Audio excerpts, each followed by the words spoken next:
الحمد لله رب العالمين والصلاة والسلام على رسوله الكريم وآله الطيبين الطاهرين وأصحابه المقربين وابنه الكريم الغوث الأعظم الجيلاني البغدادي وابنه الكريم الخواجة الأعظم الأجميري والشهيد محبته الإمام أحمد رضا القادر البريلوي أجمعين أما بعد فأعوذ بالله من الشيطان الرجيم بسم الله الرحمن الرحيم لا أقسم بهذا البلد وأنت حل بهذا البلد صدق الله العظيم وصدق رسوله النبي الأمين الكريم ونحن على ذلك لمن الشاهدين والشاكرين الحمد لله رب العالمين. بعد توحید کے متوالوں، شمع نبوت و رسالت کے پروانوں، غوث و خواجہ و پیارے رضا و مرشدی بدر ملت کے پروانوں دیوانوں، حضرات علماء کرام و حاضرین بزم بزرگ و دوستو، السلام علیکم ورحمۃ اللہ وبرکاتہ. وعلیکم السلام. بغیر کسی تمہید اور تاخیر کے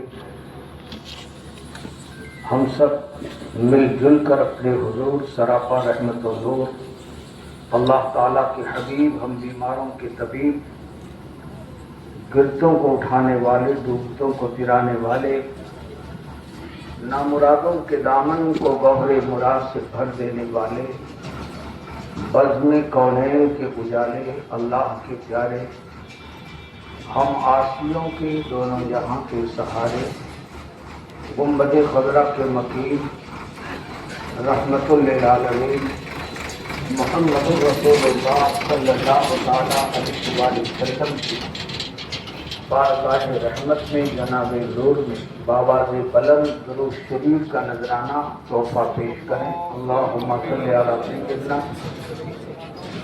و مولانا محمد معدن الجود والکرم وآلہ وبارک وسلم. صلاۃ و سلاما علیک یا رسول اللہ. پھر درود شریف کا اور ترانہ پڑھ لیں. اللہم صلی علی سیدنا و مولانا محمد معدن الجود والکرم وآلہ وسلم. صلاۃ و سلاما علیک یا رسول اللہ. بآواز بلند پھر درود شریف کا نعرہ بلند کر لیں. اللہم صلی علی سیدنا و مولانا محمد معدن الجود والکرم وآلہ وسلم. تقریر کرتے کرتے میں خود بوڑھا ہو گیا، اور بندر کی کھاڑی سے لے کر اور کلکتہ کی کھاڑی تک شاید کوئی جگہ ہو ہندوستان کی جہاں اللہ نے فضل کیا اور تقریر کے لیے حاضر نہ ہوا، مگر یہاں تقریر نہیں، ایک بہت عزیز محمد شکیل بھائی کی محبت ہے، اور دوسری طرف ہمارے مرشد کا دربار ہے. مرشد ہمارا کل بھی زندہ تھا، آج بھی زندہ ہے. کل بھی وہ سنتے تھے، آج بھی سنتے تھے، اور ایک ایک بات پر ٹوکتے تھے. اللہ ان کا سایہ ہم سب پر سلامت رکھے. آمین آمین. اس مدرسے کو عطا فرمائے. آمین. مدرسے والوں کو عطا فرمائے. آمین. ہمارے شکیل بھیا کو عطا فرمائے. آمین. اور ان کے سفر میں قدم قدم پر اس ولی کا صدقہ ملے کہ برکتیں شامل ہو جائیں، رحمتیں شامل ہو جائیں، بلا مصیبت بیماریوں سے حفاظت ہو. آمین. مکہ شریف مدینہ شریف کی باادب حاضری نصیب ہو. آمین. ان کی ہر دعا قبول ہو. آمین. زور سے بولیں آمین. یہ جس کے لیے دعا کر دیں وہ بھی قبول ہو جائے. آمین. بہت اچھی تقریر حضرت علامہ عطاء الرحمن صاحب قبلہ نے آپ کو سنایا، اور اس کے بعد پھر تو حضرت مولانا شمیع القادری صاحب قبلہ نے ایک وجد کی کیفیت تعین کر دی. اللہ تعالیٰ ہمارے علماء ایک سے خطیب اسٹیج پر جلوہ گر ہیں، نعت پڑھنے والے ہیں، مگر وقت کہ تنگی دامنگیر ہے. اب امتحان ہمارا نہیں آپ کا. ایک طرف کھانا کا وقت ہے اور ایک طرف مدینہ اور مکہ کی بات کا معاملہ ہے. دیکھنا ہے کہ آپ کدھر جھکتے ہیں. ارے ایک دن مکہ رہ جائیں کیا کرے. وہ بھی دیکھ رہے ہیں اور جس مکہ مدینہ کی بات ہوگی مکہ مدینہ والے بھی دیکھ رہے ہیں. دور و نزدیک کے سننے والے وہ کان لالے کرامت پہ لاکھوں سلام. ہم یہاں سے پکارے وہاں وہ سنیں، کان لالے کرامت پہ لاکھوں سلام کی. سبحان اللہ. تو انشاءاللہ میری تقریر کا آج کا عنوان ہے فضائل مدینہ منورہ. بس یہ ذہن میں رکھیے گا آپ سب. اور آج یہ جا رہے ہیں آپ جتنے لوگ استقبال میں آئے ہو، بزرگوں نے فرمایا ہے کہ جو زائر مدینہ کا استقبال کرتا ہے اللہ اسے بھی ایک دن موقع دے دیتا ہے کہ وہ خود زائر مدینہ بن جاتا ہے. سبحان اللہ. زور سے بولو آمین. سبحان اللہ.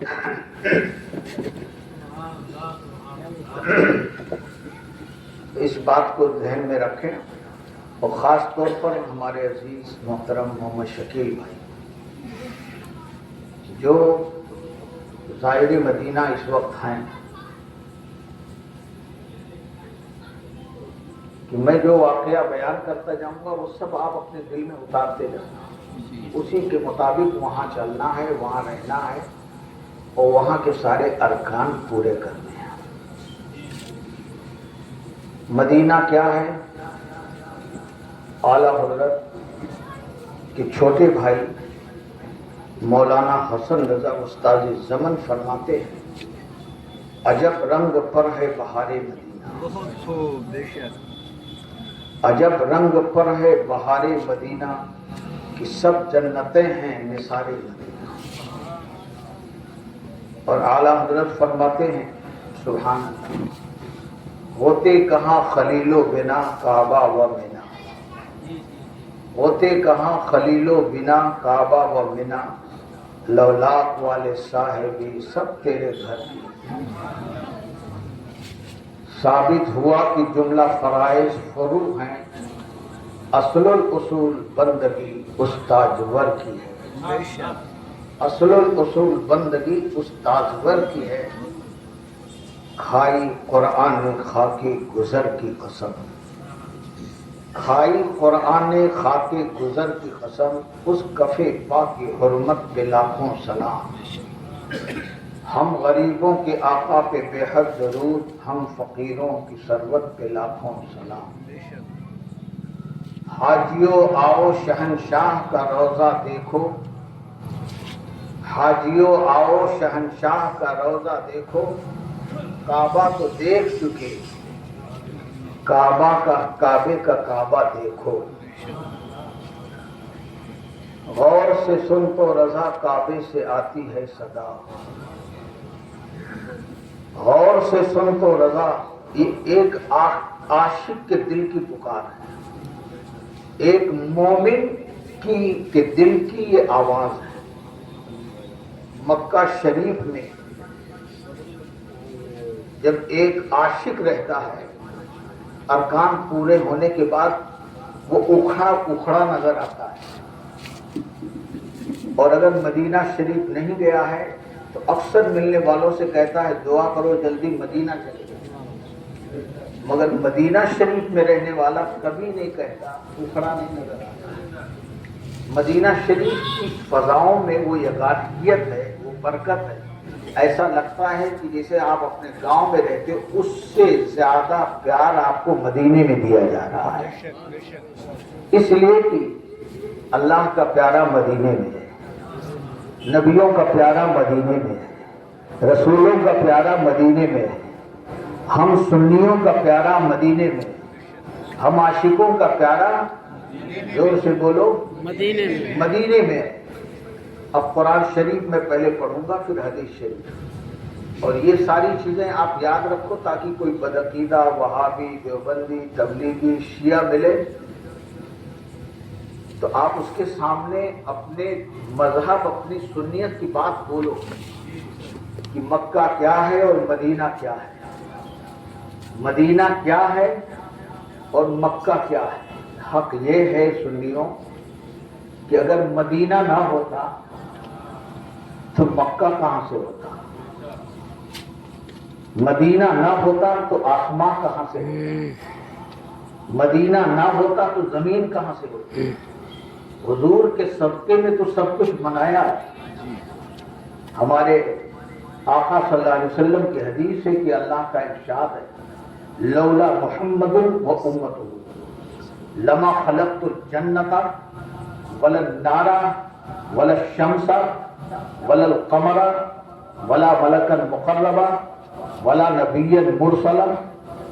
اے محبوب تم نہ ہوتے تو آسمان کو نہ پیدا کرتا، محبوب تم نہ ہوتے تو زمینوں کو پیدا نہ کرتا، محبوب تم نہ ہوتے تو جنت و دوزخ کو پیدا نہ کرتا، محبوب تم نہ ہوتے تو فرشتوں کو پیدا نہ کرتا، محبوب تم نہ ہوتے تو نبیوں کو نہ اتارتا، رسولوں کو نہ بھیجتا۔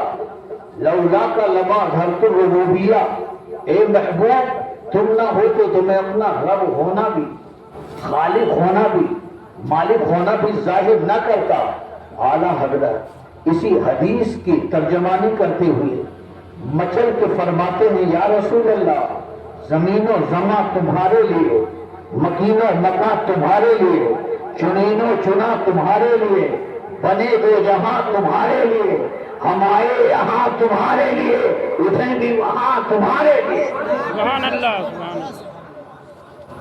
اب قرآن پاک جو میں نے پڑھا لا اقسم بہذا البلد وانت حل بہذا البلد، اللہ تعالیٰ سب کو مکہ شریف اور مدینہ شریف کی حاضری نصیب فرمائے۔ مگر ذہن میں رکھیے گا مکہ کیا ہے اور مدینہ کیا ہے۔ وہ تو بے ایمان لوگ ہیں، وہ تو بددین ہیں جو مدینہ شریف حضور کے روزے پر جانے کو شرک اور بدعت کہتے ہیں۔ آپ لوگ ان سے رشتے کرتے ہو، تمہارے نبی کے ہاں جانے کو جو شرک کہے، کیسا امتی ہے کہ ایسے گھٹیا لوگوں سے تم رشتہ داری کرتے ہو، ان کے پیچھے نماز پڑھ لیتے ہو، ایسی کہ باراتوں میں جاتے ہو، اپنی باراتوں میں بلاتے ہو۔ ظالموں نے کتاب میں لکھا، ایک دو کتابیں نہیں بے شمار کتابیں ہمارے پاس بھی موجود ہیں، نہ بھی موجود ہیں، کہ جو اگر حج کرنے کے بعد عمرہ کرنے کے بعد مدینہ جائے گا تو ہر قدم پر اس کو اتنا بڑا گناہ ملے گا کہ کفر سے اور شرک سے بڑا ہو، اور اس کا حج بھی برباد ہو گیا، عمرہ بھی برباد ہو گیا، عمرہ بھی برباد ہو گیا۔ تو ہمارا ایک جواب تو یہ ہے، توجہ کریے گا، کہ تیرے پاس تھا ہی کہاں جو برباد ہو، تیرا عمرہ ہوا ہی نہیں۔ ارے مومن عمرہ کرتا ہے، منافق پر عمرہ ہے ہی نہیں۔ مومن حج کرتا ہے، جب تم مومن ہی نہیں تو تیرے پاس عمرہ نہیں تو برباد کیا ہوگا، تیرے پاس حج نہیں برباد کیا ہوگا۔ اور میرے اعلیٰ حضرت عظیم البرکت فرماتے ہیں حج ہو یا عمرہ، مدینے کا جب کرم برس پڑتا ہے تب اللہ تعالیٰ اس حج کو یا عمرہ کو قبولیت کا شرف عطا فرما دیتا ہے۔ ان کے طفیل حج بھی خدا نے کرا دیے، اصل مراد حاضری اس پاک در کی ہے، اصل مراد حاضری اس پاک در کی ہے۔ اب قرآن سنیے گا ذرا، دین کو حاضر کر کے، من کو حاضر کر کے قرآن سنیے گا۔ اللہ فرماتا ہے شہر مکہ کی قسم، بہت ہی آسان لفظوں میں آپ سے گفتگو کر رہا ہوں، شہر مکہ کی قسم، شہر مکہ کی قسم، شہر سب مل کے بولو، شہر مکہ کی قسم، شہر مکہ کی، شہر مکہ کی قسم۔ کیوں؟ سوال پیدا کرو کہ آخر اے اللہ شہر مکہ کی قسم تو یاد فرما رہا ہے، قسم جس حیثیت کا آدمی ہوگا وہ اسی کے مطابق قسم یاد کرے گا۔ قسم کھائے گا. چھوٹی چھوٹی چیزوں کی قسم نہیں کھائی جاتی. آپ نے دیکھا ہوگا کوئی بکری کی قسم نہیں کھاتا ہے. کھاتا ہے؟ نہیں. کوئی اپنے بیل کی قسم کھاتا ہے؟ بولو.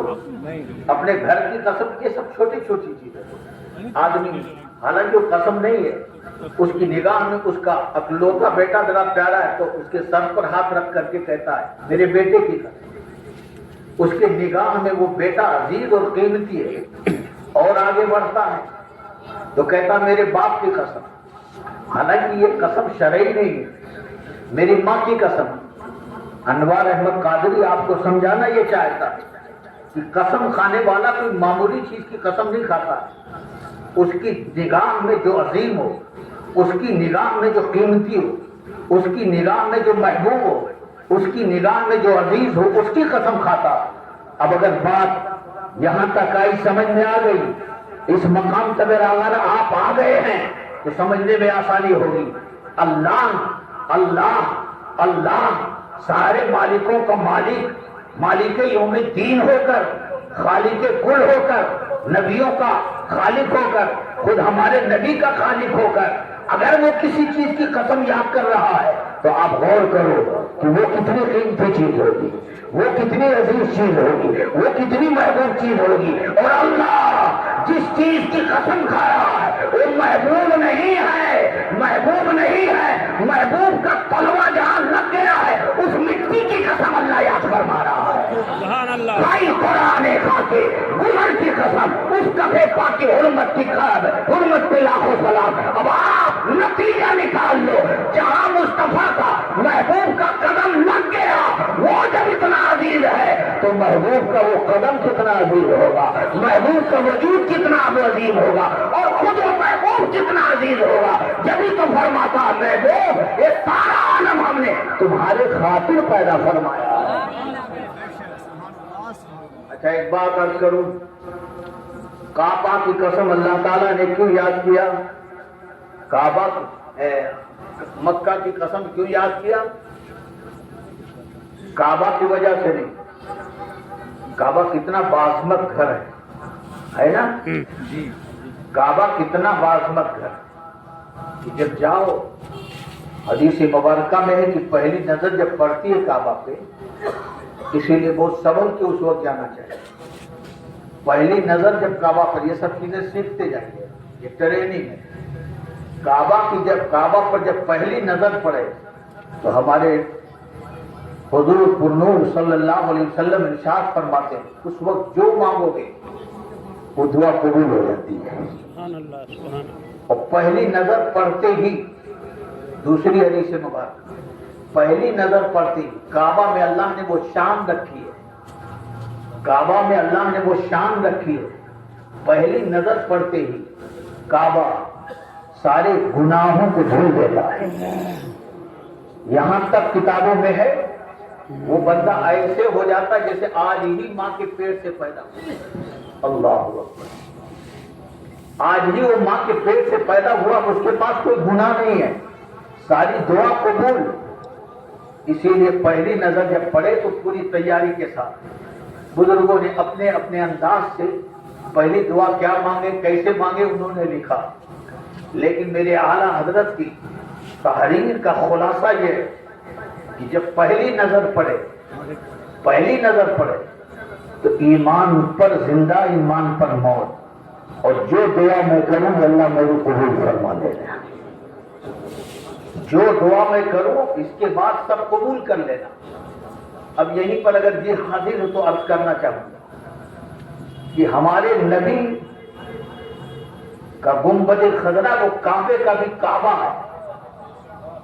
یہ لگاؤ ذرا, بولو یا رسول اللہ, یا رسول اللہ, زور سے بولو یا رسول یا اللہ. رسول اللہ. ہمارے حضور کا دربار کعبے کا بھی کعبہ, بے شک. ہمارے نبی کا دربار, بولو.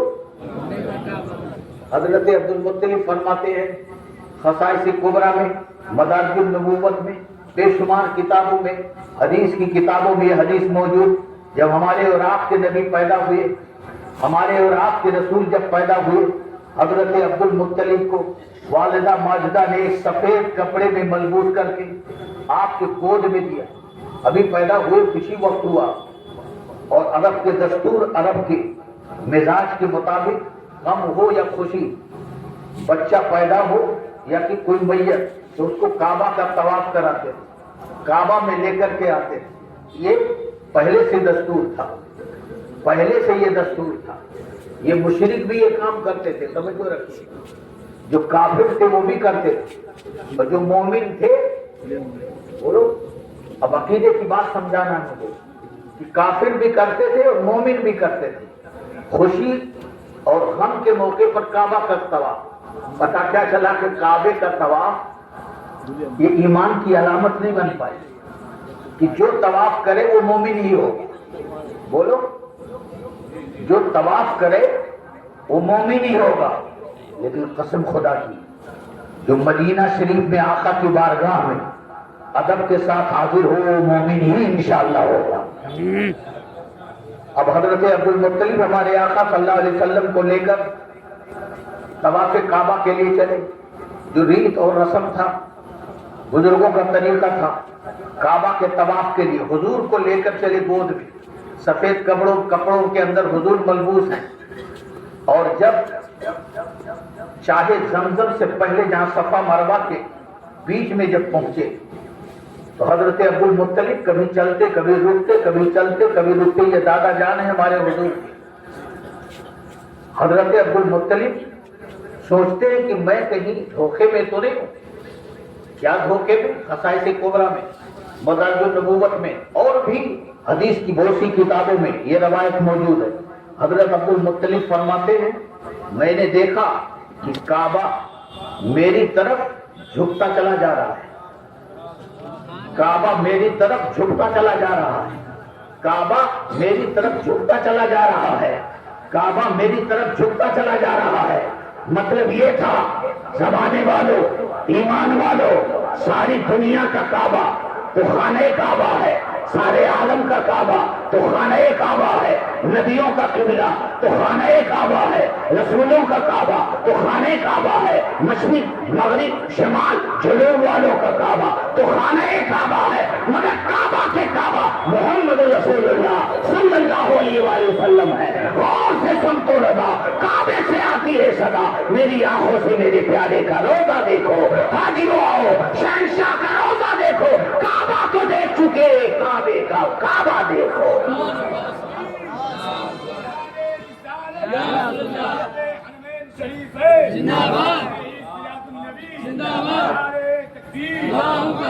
زیادہ تفصیل میں جاؤں گا تو وقت کم ہے۔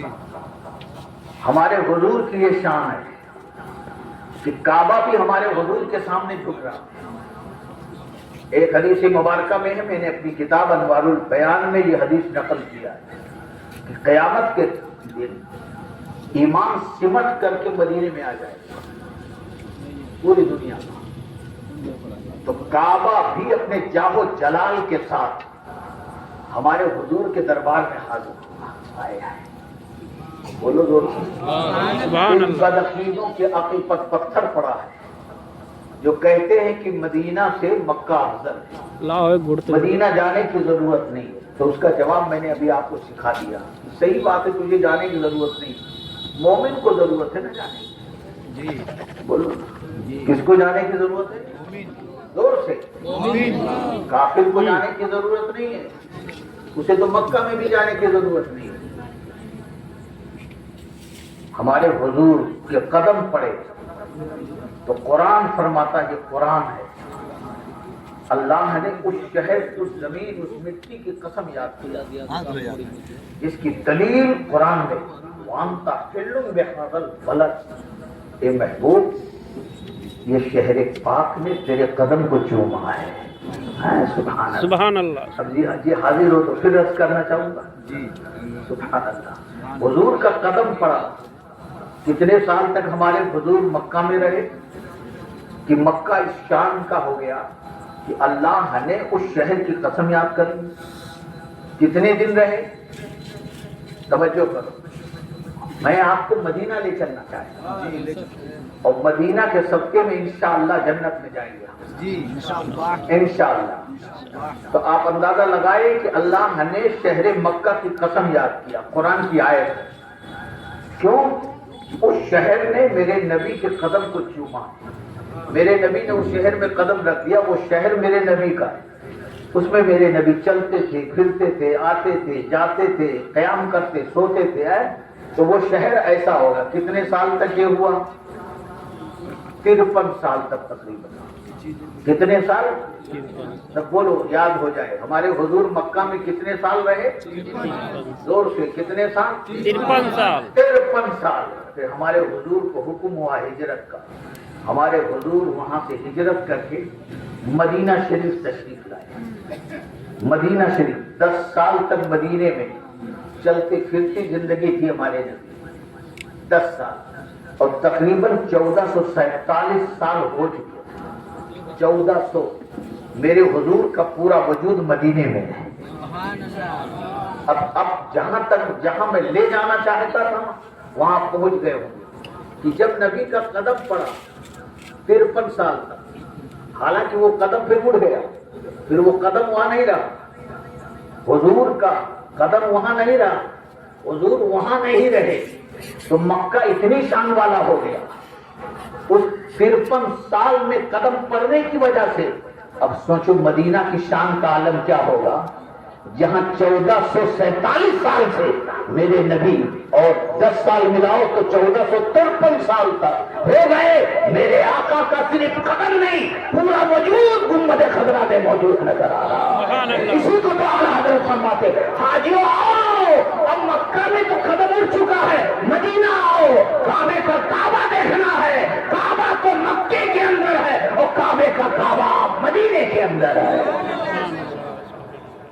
ہمارے اور آپ کے حضور صلی اللہ علیہ وسلم طواف کرتے کرتے، طواف فرماتے، طواف کرتے کرتے، سبحان اللہ، یہ سب ٹریننگ ہے۔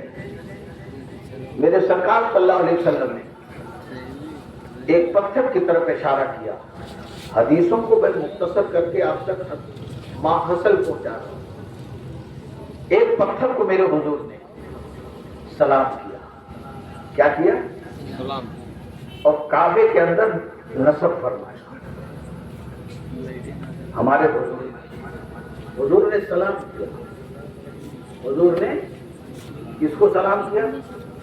ارے زور سے بولو، زور سے بولو۔ اور سلام کون کر رہا ہے؟ پتھر کو نبی سلام کر رہے ہیں، یہ کیا معاملہ؟ ارے پتھر ہی تو ہے، بولو۔ تو بدعقیدہ ہوگا تو بولے گا مولانا وہ جنتی تھا، جنت سے آیا تھا، اس لیے رسول اللہ نے سلام کیا۔ کیا بولے گا؟ بولو۔ تو ہمارا اس کا جواب یہ ہے کہ اجمیر میں جو خواجہ ہے وہ بھی تو جنتی ہے، بغداد کا غوث وہ بھی جنتی ہے، یہ بدری ملت یہ بھی جنتی ہے۔ پتہ کیا چلا نادان، تو سمجھا نہیں، ہر مومن جنتی ہے، ہر مزار والا جو اللہ والے ہیں وہ سب جنتی ہیں۔ ہمارے حضور نے 360 بت رکھے تھے کعبہ کے اندر۔ نبی کے سلام کی اہمیت کو سمجھو، جن کے نصیب خراب ہیں ان کے نصیب میں سلام نہیں ہے، اور جن کے نصیب میں اللہ نے سلامتی اور جنت رکھا ہے ان کے نصیب میں اللہ نے اپنے نیکوں کا سلام رکھا ہے، نبیوں ولیوں کا سلام رکھا۔ تو ہمارے حضور نے مخاطب ہو کر کے حجر اسود کی طرف اشارہ فرمایا کہ لوگوں سنو، یعنی صحابہ، جب میں اپنے نبی ہونے کا اعلان نہیں کیا تھا، میں نے اپنی رسالت کا اعلان نہیں کیا تھا، مطلب میں مبعوث نہیں ہوا تھا، نبوت کو ظاہر نہیں کیا، تو میں جب کعبہ میں آتا تھا، اس وقت تو حضور آتے تھے، کعبہ میں آتا تھا، تو اسی بتوں کے اندر یہ جنتی پتھر بھی تھا، 360 جس کو خدا بنایا گیا، یہ پتھر بھی رکھا تھا۔ تو ہمارے حضور فرماتے ہیں، یہ لگانا مختار بھائی بڑی توجہ کے ساتھ، حضور فرماتے ہیں اپنے نبی کا ارشاد، سرسری حدیثیں سننے کا اس کے اندر جو رمز ہے، حکمت ہے، وہ اس پر غور کرو۔ ہمارے حضور فرماتے ہیں 300 سال جو خدا بنے بیٹھے تھے وہ مجھے نہیں پہچانتے تھے، وہ مجھے اس لیے کہ جتنے پتھروں کی دنیا میں پوجا کی جائے گی وہ جہنم میں ڈالے جائیں۔ وہ کون لوگ ہو گئے؟ وہ کون سے پتھر ہوئے؟ جہنم۔ جہنمی۔ کون سے پتھر؟ زور سے بولو، زور سے بولو، بس وہیں تو لانا چاہتا ہوں میں آپ کو۔ حضور فرماتے وہ 300 سر جہنم میں ڈالے جائیں گے، یعنی جہنمی، اس لیے کہ ان کی عبادت کی گئی ہے، وہ مجھے نہیں پہچانتے تھے۔ اور ایک پتھر جو جنت سے آیا تھا، جو جنت میں گھل جائے گا، وہ مجھے پہچانتا تھا۔ سبحان اللہ، زور سے بولو نا بھائی۔ سبحان اللہ۔ پتا کیا چلا؟ جس کے نصیب میں جہنم ہے، نہ وہ کل حضور کو پہچانتے تھے نہ آج حضور کو پہچانتے ہیں، اور ایک پتھر ہو کر جو جنتی ہے وہ بھی نبی کو پہچانتا ہے، وہ بھی نبی کو پہچانتا ہے۔ اور میرے حضور نے فرمایا کہ خالی پہچانتا نہیں تھا، وہ توجہ ہے، خالی پہچانتا نہیں تھا، مجھے سلام بھی کرتا تھا۔ سبحان اللہ، سبحان وہ 360 نہ پہچانتے تھے نہ سلام کرتے تھے۔ اب یہاں پر کچھ لوگ کیا کہتے ہیں، ارے اللہ کی مخلوق تو ہے بھائی، اتنا کیوں ان کے بارے میں بولتے ہیں؟ وہ لوگ یہ نہیں دھیان دیتے کہ یہ نبی کے بارے میں کیوں بولتا ہے۔ نبی کی شان میں گستاخی کرے تب ان کو خیال نہیں آتا، اگر آپ نے ان کی برائی بتا دیا تب کہتے ہیں ان کے پیچھے کیوں پڑے رہتے ہو۔ ہمارے حضور ارشاد فرماتے ہیں، توجہ فرمائیے، ہمارے آقا فرماتے یہ 360 انہیں کے بیچ میں آتا تھا میں، لیکن نہیں پہچانتے تھے، اور نہ مجھے سلام کرتے تھے نہ مجھے سلام کرتے تھے۔ پتہ مل گیا کہ سلام کون کرے گا؟ جی ہاتھ اٹھا کے بولو، جی جو جنتی ہو، جو جنتی، جو جنتی ہو۔ جو وہی حضور کو سلام کرے گا۔ اب میرے حضور کسی کا احسان کا بدلہ نہیں رکھتے ہیں، میرے نبی نے کسی کے احسان کا کہ ان کا بوجھ نہیں رکھا اپنے اوپر، سب کا بدلہ دے دیا ہے۔ ہاں، میرے آقا نے ارشاد فرمایا سب کے احسان کا بدلہ میں نے ادا کر دیا۔ ایک اللہ کا بندہ ہے، لوگوں اس سے میرے بعد محبت کرنا۔ آج یہ رافضی، یہ شیعہ، یہ بورے جن کی شان میں گستاخی کرتے ہیں، اور کچھ شیعوں کا جھوٹا کرنے والے مولوی مولانا بھی آج کل کہتے ہیں ایک نمبر پر حضرت علی، جبکہ اللہ و رسول نے بنایا ابو بکر صدیق کو، تو افضل تو وہی ہوگا جس کو اللہ رسول نے افضل بنایا، جس کو ایک نمبر پر اللہ و رسول نے رکھا۔ میرے آقا ارشاد فرماتے ہیں لوگوں، کسی کا احسان میں نے نہیں رکھا اپنے پاس، جس کا بھی احسان میرے پاس مجھ پر تھا، تھوڑا یا زیادہ، سب کا میں نے بدلہ ادا کر دیا ہے، مگر اللہ کا ایک نیک بندہ، اللہ سے ڈرنے والا بندہ، اللہ پر سچا ایمان لانے والا بندہ، مجھ سے خلوص کے ساتھ محبت کرنے والا ایک بندہ ہے جس کے احسان کا بدلہ میں نے نہیں ادا کیا ہے، قیامت کے دن اللہ میری طرف سے ادا فرمائے گا، وہ اور کوئی نہیں ہے، میرا یار غار ابو بکر صدیق ہے۔ سبحان اللہ۔ تو ہمارے حضور کو یہ سلام کرتا تھا، حجر اسود کیا کرتا تھا؟ ہمارے حضور کو سلام کرتا تھا۔ تو میرے حضور نے بھی گویا محبت میں اسے فرمایا کہ میں تیرے بھی اس احسان کا بدلہ رکھوں گا نہیں، ادا کر دوں گا۔ تو نے مجھے چند بار سلام کیا ہے، جب آتا سلام کرتا۔ میرے حضور نے جب فتح مکہ کے بعد طواف کا حکم دیا، سبحان اللہ، اور طواف، عمرہ، حج وغیرہ، تو میرے آقا نے فرمایا ہو سکے تو ہاتھ لگا کر کے اس کو چومو اور سلام بھی کرو اسی پتھر، اور اگر موقع نہیں ہے، بھیڑ ہے، تو دور سے استلام کر لو، سلام کر لو۔ اور بتائیے اس نے تو چند بار سلام کیا، اور میرے نبی نے کتنا بڑا بدلہ عطا فرمایا کہ قیامت تک مومن اب اسے سلام کرتے رہے۔ نبی کے احسان کا بدلہ بہت بھاری ہوتا ہے، اس لیے سنیوں پتہ کیا چلا، جو نبی کو سلام کرتا ہے نبی خود اپنے دست پاک سے اس کا بدلہ عطا فرماتے ہیں. سبحان اللہ. اسی لیے جمعہ میں جمعہ پڑھ کر بھاگنے کی کوشش مت کرو. روزی دینا اللہ کا کام ہے. اس وقت تک نہ نکلو جب تک اپنے نبی کا سلام نہ ہو جائے, سبحان اللہ. جب تک اپنے رسول کا سلام نہ ہو جائے. ہمارے آقا صلی اللہ علیہ وسلم طواف فرماتے ہیں. طواف کرتے کرتے میرے سرکار صلی اللہ علیہ وسلم نے حضرت عمر فاروق اعظم رضی اللہ تعالیٰ عنہ نے عرض کیا, یا رسول اللہ میری تمنا یہ ہے کہ مقام ابراہیم پر 2 رکعت نماز ادا کروں. یہ جو مقام سلام کیوں کرتے ہیں یہ سمجھ گئے؟ اس لیے کہ اس نے میرے نبی کو سلام. جی سب مل کر کے بولو. جی حجر اسود کو ہر چکر میں سلام کیوں کرتے ہیں؟ نبی نے سلام. جب بھی وہاں جاؤ تو اسی تصور میں ڈوب جاؤ, یہی خوش نصیب پتھر ہے کہ میرے آقا کو سلام کرتا تھا. تو اس کے وجہ سے ہم اپنے آقا کے صدقے میں اس کو سلام کر رہے ہیں. ایک پتھر اور تھا, جنتی پتھر ہے جسے مقام ابراہیم کہتے ہیں. حضرت عمر رضی اللہ تعالیٰ عنہ نے عرض کیا, یا رسول اللہ ہماری مرضی ہے کہ آپ اجازت دے تو یہاں میں 2 رکعت نماز پڑھ لوں جنتی پتھر کے پاس ہیں. میرے سرکار کچھ خاموش رہے. اللہ نے آیت نازل فرمایا کہ محبوب آپ کا محبوب جو چاہتا ہے سبحان اللہ اس نے تو ایک بار 2 رکعت نماز پڑھنے کے لیے بات بھی مانگی. اوپر جب تھوڑی دیر بھائی گڑبڑ مت کرو. اب جب ہر طواف کے بعد اب اسے یہاں پر 2 رکعت نماز پڑھ. ہمارے آقا صلی اللہ علیہ وسلم مکہ شریف سے مدینہ شریف آتے ہیں.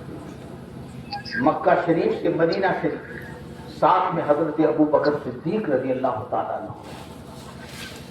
یہ 3 دن تک غار ثور میں حضور کی خدمت میں صحبت میں رہے اور وہاں سے مدینہ شریف کی طرف سفر کیا. میرے سرکار فرماتے ہیں اکثر جنگوں میں جب جاتے مدینہ سے دور جاتے. یہ تو مکہ شریف کی شان آپ نے دیکھا. اب ایک بات رہ جائے گی اور سن لو آپ. طواف کے اندر میزاب رحمت کے پاس اور کعبہ کے پاس, مستجاب کے پاس, رکن یمانی کے پاس, رکن عراقی, یہ سب دعائیں الگ الگ. یہاں یہ دعا, وہاں یہ دعا, وہاں یہ دعا. زمزم پہ جاؤ تو یہ دعا, پانی پی کے یہ دعا, صفا پر یہ دعا, جہاں ہری لائٹ لگی ہے تو یہ دعا, ہری لائٹ چھوٹ جائے تو یہ دعا, مروا پر پہنچو تو یہ دعا, مینا میں جاؤ تو یہ دعا, عرفات میں جاؤ تو یہ دعا. دعا ہی دعا ہے. ایک امتی پریشان تھا, ایک امتی پریشان تھا. اتنی دعائیں ہم کیسے یاد کر پائیں گے, پڑھیں گے کیسے؟ زندگی میں ایک بار تو آدمی جاتا ہے, اتنی دعائیں کہاں یاد ہیں؟ میرے آقا کی رحمت نے اس پر کرم فرمایا. نبی نے فرمایا, میرے آقا نے فرما دیا تھا, 1400 برس پہلے فرما دیا تھا, جس کو دعائیں یاد نہیں ہو ہر جگہ پر مجھ پر درود پڑھتا رہے, دعا کا بھی ثواب ملے گا اور اس کی دعائیں قبول بھی ہو جائے. سبحان اللہ. ہر مقام پر درود, ہر مقام پر درود. دعا یاد ہو تو وہ بھی پڑھو, لیکن یاد نہیں ہے تو اس میں الجھنے کی ضرورت نہیں ہے. کتاب دیکھ کر اسی میں ادھر کو ادھر نہیں, ہر مقام پر درود پڑھتے جاؤ, ہر مقام پر درود پڑھتے جاؤ. دعا کا بھی ثواب ملے گا اور تمہاری دعائیں قبول بھی ہو جائیں گی. ہمارے آقا صلی اللہ علیہ وسلم ہجرت فرما کر مدینہ طیبہ جا رہے ہیں, ہجرت فرما کر مدینہ جا رہے ہیں. میرے سرکار صلی اللہ علیہ وسلم جب مدینہ شریف کے قرب و جوار میں جاتے یا کسی جنگ میں جاتے, کسی غزوہ میں جاتے اور جب مدینہ کے قریب آتے تو مدینہ کیا ہے وہ اب بتا رہا ہوں. عجب رنگ پر ہے بہار مدینہ کہ سب جنتیں ہیں نثار مدینہ. یہ مدینہ کیا ہے؟ اللہ اکبر. اعلیٰ حضرت عظیم البرکت فرماتے ہیں حرم کی زمین اور قدم رکھ کے چلنا. ارے سر کا موقع ہے وہ جانے والے, بہت سے لوگ جاتے ہیں خالی مکہ مدینہ میں سوتے ہیں, ان کو مارکیٹوں کا پتہ ہے, ان کو کون سے مال کہاں ہے وہ پتہ ہے, نہ جانے کیا چیزیں. اور اکثر لوگوں کو دیکھا گیا نماز تک ضائع کر دیتے. کیا کر رہے ہو وہاں؟ دنیا میں تو گناہ کر کے گئے ہو, کم سے کم وہاں تو نیک بن جاؤ, ایک نماز نہ چھوٹنے پائے. ایک بزرگ سے پوچھا گیا, حضور مفتی اعظم ہند سے, کہ حضور یہ آپ فرمائیں کہ کس کا حج قبول ہو گیا اور کس کا نہیں. تو فرماتے جو اپنے گھر سے نکلا اور جب گھر تک آ گیا اگر اس کی کوئی نماز قضا نہیں ہے تو سمجھ لو اس کا عمرہ اس کا حج اللہ نے قبول فرما دیا۔ سبحان اللہ سبحان یہ حضور مفتی اعظم ہند فرمایا کرتے تھے۔ اللہ۔ اب آپ مدینہ شریف ہمارے آقا جب باہر جاتے اور جب مدینہ قریب آتا، مدینہ حضور کی بات ہے، مدینہ کیا ہے نبی سے پوچھو، مدینہ کیا ہے ابو بکر صدیق سے پوچھو، مدینہ کیا ہے حضرت عمر سے پوچھو، مدینہ کیا ہے عثمان غنی سے پوچھو، مدینہ کیا ہے مولا علی سے پوچھو۔ ان سب کی زمین جائیدادیں سب مکہ میں تھی، بڑے بڑے مکان محلات سب مکہ میں تھے، اور فتح مکہ کے بعد چاہتے تو سب اپنی اپنی چیزیں لے سکتے تھے، لیکن میرے آقا فتح مکہ کے بعد سیدھے مدینہ گئے، مدینہ گئے، مدینہ والوں نے کہا کہ حضور کچھ دن قیام فرما، مکہ والوں نے۔ میرے آقا کا جواب سنو، جذب القلوب الی دیار المحبوب کتاب کے اندر یہ حدیث ہے۔ جب مکہ والوں نے کہا کہ یا رسول اللہ کچھ دن آپ مکہ میں قیام فرمائیں، تو جواب دیا میرا مدینہ مجھے یاد کر رہا ہے۔ سبحان اللہ سبحان اللہ۔ لوگ سے بولو یار سبحان یا اللہ، سبحان اللہ۔ میرا مدینہ مجھے یاد کر رہا ہے۔ حضرت صدیق اکبر سے کہنے والوں نے کہا کہ آپ تو رک جائیں، حضرت عمر سے، حضرت عثمان سے، حضرت علی سے، یہ سب مکہ کے رہنے والے فرماتے ہیں اب ہمارے لیے جنت وہی ہے جہاں مالک جنت ہمارا نبی رہے گا۔ سبحان اللہ، سبحان اللہ۔ مدینہ سب کے سب چلے۔ جب بھی میرے سرکار صلی اللہ علیہ وسلم باہر جاتے، توجہ کریے گا، باہر جاتے اور مدینہ قریب آنے والا ہوتا تو اپنی سواری کو، اپنی اونٹنی کو یا اپنے خچر کو ایڑ مارتے کہ جلدی چل، میرا مدینہ مجھے یاد کر رہا ہے، میرا مدینہ مجھے یاد کر رہا ہے۔ ایک صحابی ہیں جب مدینہ شریف کے باہر سے آ رہے تھے حضور کے ساتھ، ایک لشکر تھا، جب مدینہ سے دھولیں اڑی خود گرد و غبار جسم پر پڑے۔ ہم اور آپ بھی جاتے ہیں تو گرد و غبار پڑتا ہے، اکثر وہاں بڑی بڑی ہوائیں چلتی ہیں، ریت اڑتی ہے، دھول اڑتی ہے نا۔ دو صحابی ایک تھے، جب مدینہ شریف قریب آ گیا تو انہوں نے سوچا کہ میں دھول ہوئی جھٹکا لوں، تو میرے سرکار نے فرمایا رک جاؤ، اسکن رک۔ وہ خاموش ہو گئے، کہا یہ مدینے کا گرد و غبار ہے، یہ مدینے کا دھول ہے، یہ مدینے کا گرد و غبار ہے، یہ جھاڑنے کے لیے نہیں ہے، اس کو جسم میں لگانے کے لیے ہے۔ سبحان اللہ۔ شیخ عبدالحق محدث دہلوی رحمت اللہ تعالی علیہ نے مدارج میں بھی، جذب القلوب میں بھی، اور بہت سے بزرگوں نے اپنی اپنی کتابوں میں لکھا ہے، مدینے کی خاک کا یہ عالم ہے۔ میرے آقا نے فرمایا تھا اے اللہ مکہ تیرے خلیل ابراہیم کا حرم ہے، مکہ تیرے خلیل ابراہیم کا حرم ہے، اور مدینہ تیرے حبیب محمد کا حرم ہے، محمد کا حرم ہے۔ اے اللہ جو خیر جو برکت تو نے مدینہ میں دیا تھا، مکہ میں دیا تھا، اے اللہ تعالی مکے میں، مدینے میں اس کی دگنی برکت عطا فرما۔ دگنی برکت ہے اللہ، کتنی برکت؟ زور سے بولو۔ ایک ہی حدیث یاد ہے بہت سے لوگوں کو، 1,00,000 کا ثواب مکہ میں ہے اور 50,000 مدینہ میں ہے۔ یہ حدیث نہیں یاد ہے کہ میرے نبی نے فرمایا اے اللہ میرے مدینہ کو دگنی برکت عطا فرما؟ سبحان اللہ۔ حضور نے فرمایا دگنی برکت عطا فرما، دوہری برکت عطا فرما۔ ہمارے سرکار صلی اللہ علیہ وسلم مدینہ منورہ تھوڑی دیر مدینہ منورہ میں سرکار فرماتے اللہ پانی میں برکت دے، یہ مدینہ ہے، مٹی میں برکت دے۔ شیخ عبدالحق محدث دہلوی رحمۃ اللہ علیہ فرماتے ہیں جس میت کی گنہگار ہونے کے بارے میں ہو کہ اس کے گناہ بخشے جائیں گے کہ نہیں، مدینے کی خاک اس کے قبر میں ڈال دو، مدینے کی مٹی کی برکت سے اللہ تعالیٰ اس میت کی بخشش فرماتے ہیں۔ سبحان اللہ۔ یہ مدینہ کی مٹی ہے، ہمارے اور آپ کے آقا صلی اللہ علیہ وسلم کا یہ شہر پاک ہے۔ سبحان اللہ۔ ہمارے سرکار خود فرماتے ہیں اللہ ہمیں بھی توفیق دے، اے اللہ مجھے مدینے میں رکھ اور موت بھی مجھے مدینے میں دے۔ مدینہ وہ ہے جہاں حضور نے موت کی آرزو کیا ہے۔ تو میرے آقا فرماتے ہیں ایمان والوں کو میں نصیحت کرتا ہوں کہ وہ بھی میرے مدینے میں مرنے کی دعا کرے، آمین اور جو مدینے میں مر گیا خالی وہ سیدھے جنت میں پہنچا دیا جاتا ہے۔ طیبہ میں مر کے ٹھنڈے چلے جاؤ آخر بل، سیدھی سڑک یہ شہر شفاعت نگر کی ہے، یہ مدینہ ہے مدینہ۔ ہمیشہ وہاں دعا کرے گا، اے اللہ مدینے میں موت دے، یا مدینے کی محبت میں موت عطا فرما۔ اب مدینے کا ادب دیکھو، حضرت امام مالک رضی اللہ تعالیٰ عنہ مدینہ میں رہے، یہ مذہب کے امام ہیں، ایک مسلک 4 مسلک میں جو ہے مسلک امام مالک ہے، 40 سال مدینے میں رہے۔